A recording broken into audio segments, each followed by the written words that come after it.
So the reason many people are misdiagnosing themselves as autistic is because they seem to be relating to some traits that they don't understand the root cause of. And I see this a lot because many people are relating to online information that is not relevant to them. Now, in this video, I'm going to tell you 5 ways that you are not autistic and what may be going on. Let's check it out. Okay guys, so there are a lot of people who go online and they look and they find videos like mine or other people who I know in the industry, and they relate to certain things, right? So the bigger picture basically is that the neurodevelopmental condition of autism is a condition from birth. It's neurodevelopmental. That means that it kind of grows with you. And we know that how autism is currently happening within the body is that your brain neurochemistry, how the neurons mend together, is slightly different to that of a typical person, right? And so the overlapping of that have other conditions like, anxiety, ADHD, OCD, dyslexia, all these other things that I have. Oh, and by the way, guys, my name is Dan and I have autism and ADHD. If you're new around here and you want to learn more, remember to hit the subscribe button by clicking the notification bell down below so you don't miss out on a video. So with that being said, autism actually can look like other things. And so self-diagnosis has skyrocketed over the years because we put videos out for people. And the reason I do that is because there are many people who were like me, who were diagnosed later on in life as adults, and then they go online to look for information to learn more about it, right? Once you have the diagnosis. Kind of not the other way around. It's not go online, learn how to self-diagnose yourself, and then seek a diagnosis, which is what a lot of people do.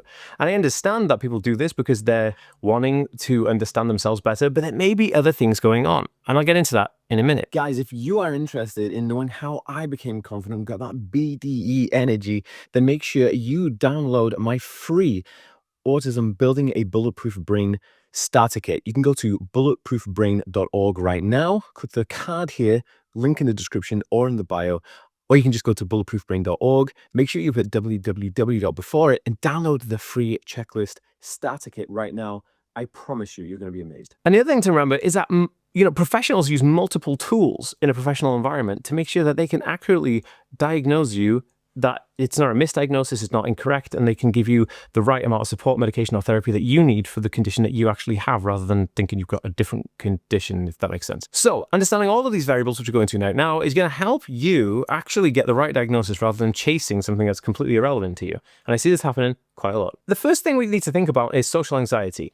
So in autism, people have a anxiety around socializing situations because, and then this is the really interesting part, you will have social anxiety as an autistic person, but you can have social anxiety as just a typical person, right? But why does this exist? Well, in autism, the social anxiety aspect comes from the fact that there are unwritten social conventions and social rules that happen. Etiquette, the way you speak, politeness, standing too close or too far away from somebody, knowing when it's your turn to talk, knowing when people are being bored of you talking, etc., etc. But social anxiety, of just a psychological kind of anxiety disorder, tends to come from a fact of fear that is treatable by therapy, whereas social anxiety in autism isn't treatable because it's part of the neurological and biological chemistry that's going on in that person's body. Now, you can have social anxiety, but it won't be for the same reasons as autism, if that makes sense. So you could be going through the list and be like, oh, I have social anxiety, but that doesn't mean that it's autism, right? Now, the next thing I'm going to talk about is, conservative personalities and preferences to, routine and stuff like that. Some people prefer stability. A lot of people prefer routines. We're humans and we're creatures of habit, which means that a lot of the time we will repeat the same things. We'll like the same foods, we'll like going to the same bars or clubs, and we keep our friends close and the same ones we have and blah, blah, blah. But those don't really mean that you are autistic or that you have a problem with that issue of like broadening out of that or trying something new. Whereas autism, on the other hand, autistic individuals need structure and routine to navigate through chaos because the world seems very confusing to them. And when they have a structured routine and knowing what comes afterwards, like the predictability platform, then you know that you are safe. It's all about feeling safe. So if you can predict that, okay, I'm going to have the same thing for breakfast every day until I die, then it's safe. You don't have to worry about that. You don't have to consume your mind, your thoughts about that. Because autistic individuals are also having input from sensory stimuli in the environment around them just continuously, which is obviously, no good because it's distracting you from focusing on the things that you are having to do in daily life. So when you have like a routine or a conservative personality, that also doesn't mean you're autistic. basically. Okay, so the other one is gifted or high intelligence. Now, so people on the autism spectrum, if they are a level 2 or level 1 autistic, they could have an average to above average intelligence quotient, which means that they are compensating in intellect where they may fail in social or familial situations, right? And familial means like, interacting with your family or knowing kind of social etiquette as a group. And so in terms of that, they then excel in things like maybe technology or art or writing or literature or something, right? And those traits of being highly gifted show where there's a lack of understanding in something else, right? But other typical people can still be gifted and understand social conventions. So you could be like, oh, I'm really intelligent, I must be on the spectrum. But, you could just be intelligent and not be on the spectrum. I mean, when I was doing my degree, so I did chemistry, which is like super nerdy, like super sciencey. There was only maybe 2 other autistic individuals on the course. So the rest were neurotypical, right? And they were super brainy. These kids were like super, super brainy. And so it doesn't mean, it's not an indicator that you're on the autism spectrum, it's just an indicator that you're actually bright. Okay, so the second last one I want to mention is selective mutism. Now, selective mutism is exactly what it means. Like sometimes you're going to be mute and sometimes you want to talk. Now, selective mutism can be a psychological condition where a person is unable to, through trauma, fear, or a post-traumatic stress, they're not able to speak in certain situations, or they refrain from speaking to protect themselves in certain situations. Now, what's interesting about that is in autism, you also have a selective mutism because the person doesn't really know how to, when to, or comfortably talk because they don't understand the rules of the game, and the game being the game of life.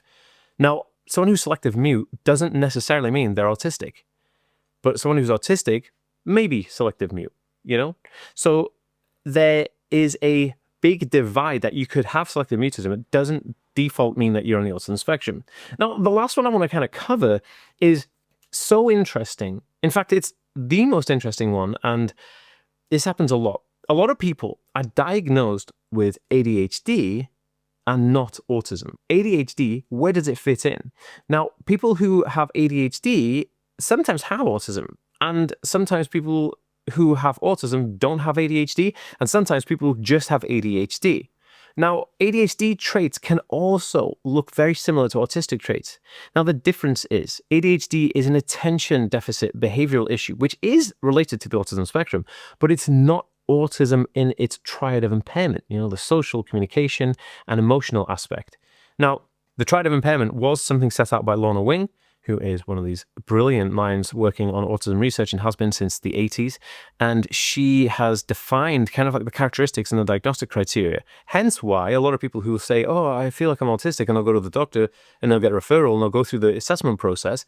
Then they turn out and say, oh no, it's just ADHD, it's not autism.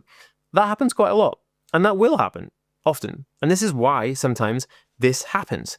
Now, I want to know where you are in this journey. You think you're autistic? Have you self-diagnosed? Leave me a comment down below, because I want to know, is self-diagnosis, in your opinion, a good thing or a bad thing? Guys, I wasn't always this confident, and I definitely wasn't always this able. I'm able to hold down having a full-time self-employed job. I have children and a relationship across the Atlantic. How did I do this? I teach all of this in Coping Secrets, which is my entry-level program that everyone can get. You can get it right now for $27. The link is in the description, or you can just go to learnautism.net/coping secrets.